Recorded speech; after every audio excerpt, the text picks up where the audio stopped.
Our goal is to lead a sweeping transformation of the federal government's technology that will deliver dramatically better services for citizens, stronger protection from cyber attacks, which we were just discussing in the Oval Office with a little bit smaller group.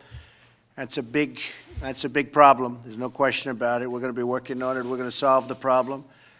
And up to $1 trillion in savings for taxpayers over the next 10 years, over $1 trillion. We're embracing big change, bold thinking, and outsider perspectives to transform government.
SWIFT, the Society for Worldwide Interbank Financial Telecommunication, is going through a midlife crisis. The network operator is the backbone of payment services for more than 11,000 institutions across more than 200 countries and territories, including banks and corporations. If a bank is wiring money to someone, chances are SWIFT is involved somewhere along the way. The transaction messaging behemoth touts a failure is not an option level of security. That includes its data centers in 3 low-profile locations in Switzerland, the Netherlands, Virginia, and a 4th operation site known only to a handful of SWIFT executives. But a series of recent cyber attacks targeting banks raises questions about the security of the SWIFT network and the global banking system's heavy reliance on it. SWIFT says its core messaging platform is uncompromised. SWIFT began in Belgium in 1973 as a cooperative of 239 banks, aiming to replace Telex. By the time the system went live in 1977, its 518 member banks from 22 countries were sending 51,700 messages a day. Daily message volumes on SWIFT exceeded 25 million in July 2016, and the network now handles more than 6 billion messages a year. The company continues to grow rapidly, adding a range of ancillary products and services.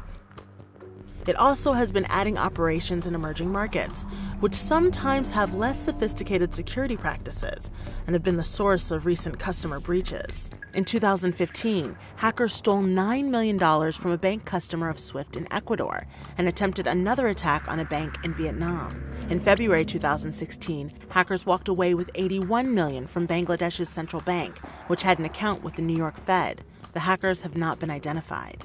Swift's authentication process is designed to check that a message's sender and receiver are who they say they are.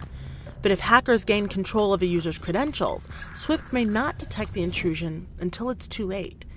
Swift also considers user end security to be the responsibility of its customers. It doesn't always audit customer sites to ensure compliance with network guidelines.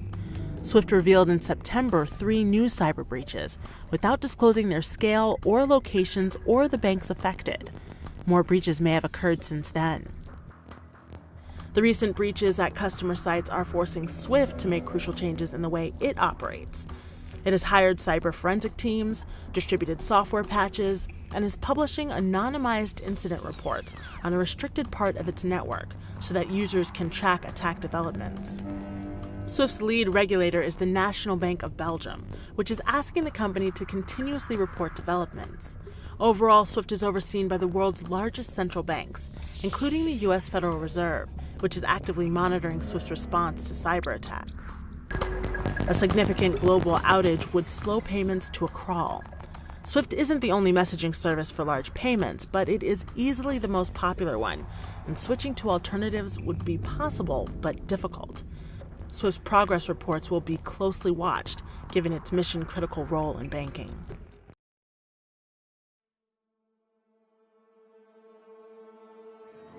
We can rebuild him. We have the technology. We have the capability to make the world's first bionic man. Better than he was before. Better, stronger, faster.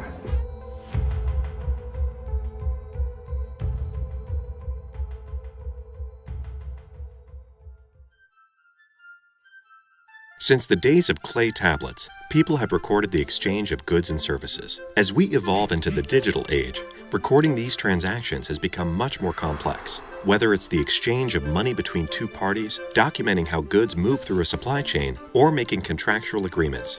The growth of global commerce and trade has created a network of disparate ledger systems, vulnerable to errors, fraud, and misinterpretation. Take the diamond industry, for example. The journey of a diamond from mine to consumer covers a complex landscape of legal, regulatory, financial, manufacturing, and commercial practices. Current supply chains have to rely on intermediaries every step of the way, from government officials to lawyers, accountants, dealers, and banks. This adds time and cost. Diamond smuggling and fraud can hamper governments from collecting fair export taxes, and consumers and retailers face the prospect of purchasing counterfeit or unethically mined stones. This is where Hyperledger blockchain technology comes in. It has the potential to eliminate these vulnerabilities with transparent transactions. Blockchain offers all parties involved in a business network a secure and synchronized record of transactions.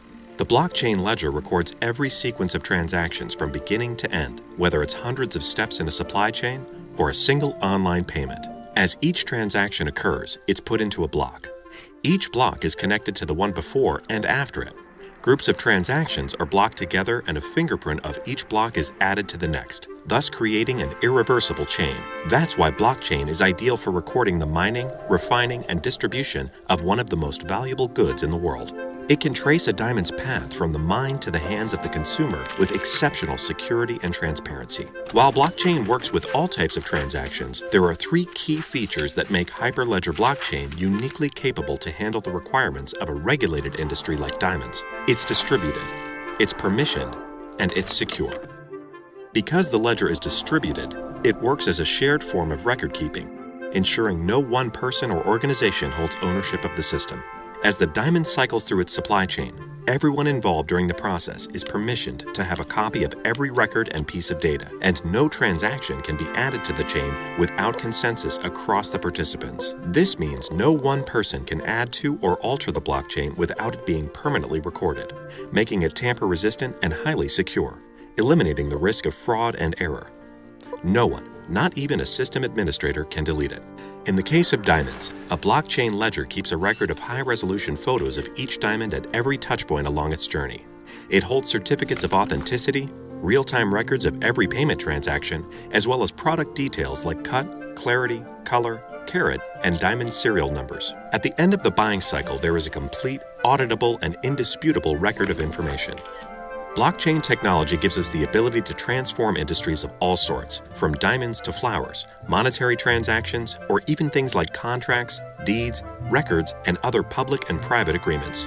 It frees up capital flows, speeds processes, lowers transaction costs, and most importantly, provides security and trust.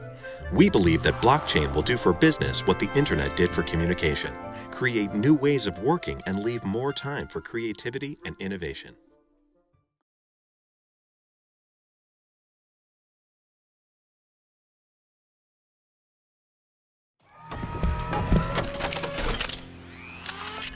Jarvis, you there? At your service, sir.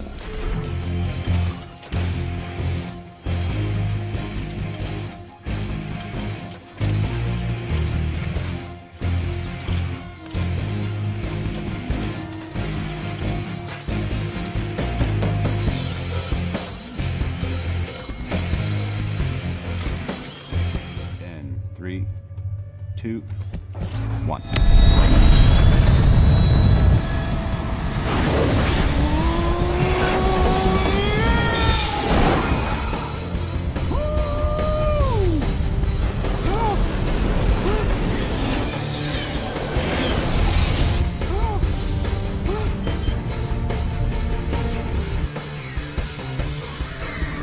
Kind of like a dream.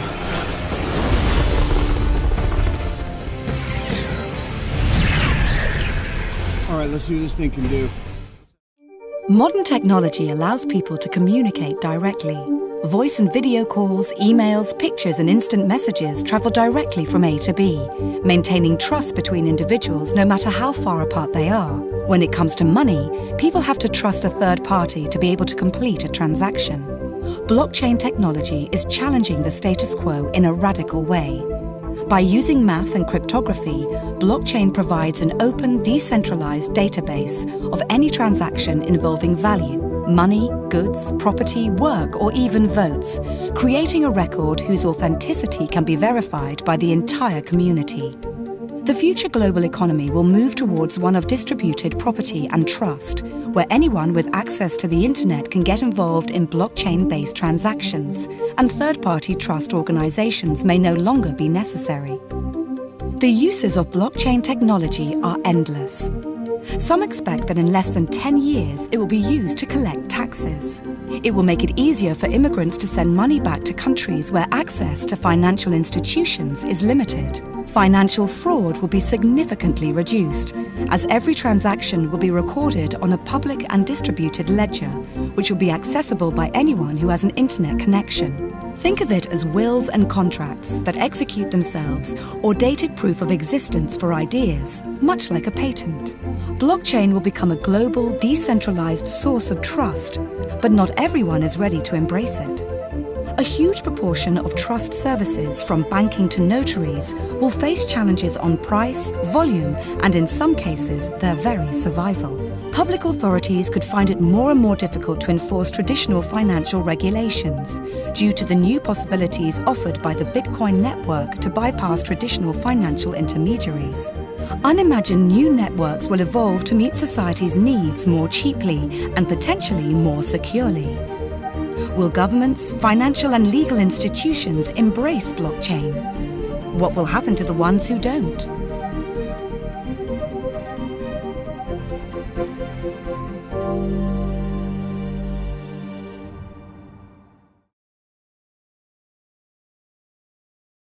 One of the main topics up there was cryptocurrencies, and all sorts of companies now getting into this effort, not least among them Facebook.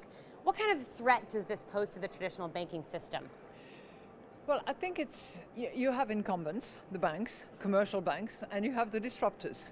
And clearly the disruptors are having an impact on the incumbents. We just heard a very large systemic bank here saying that they're launching their digital coin, currently piloted in a way within the institutional clients, but to be scaled beyond that.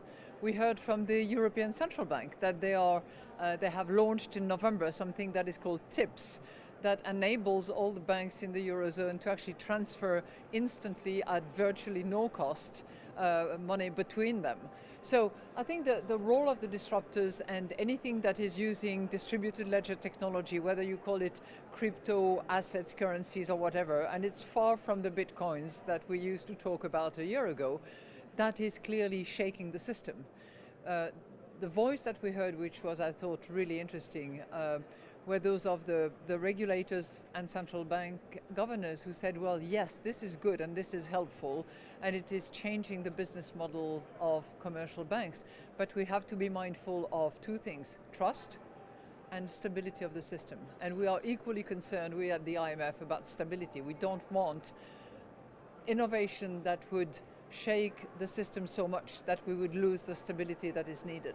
And are regulators doing enough right now to ensure that stability and as well competition from some of these big tech companies being involved in this space?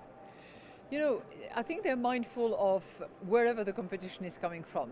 The central bank governor of Kenya was explaining to us that they gave a banking license to a telecom company.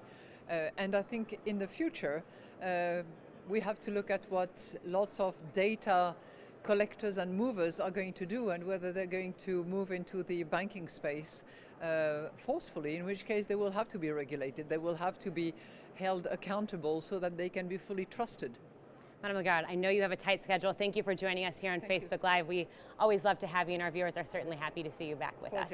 Thanks so much.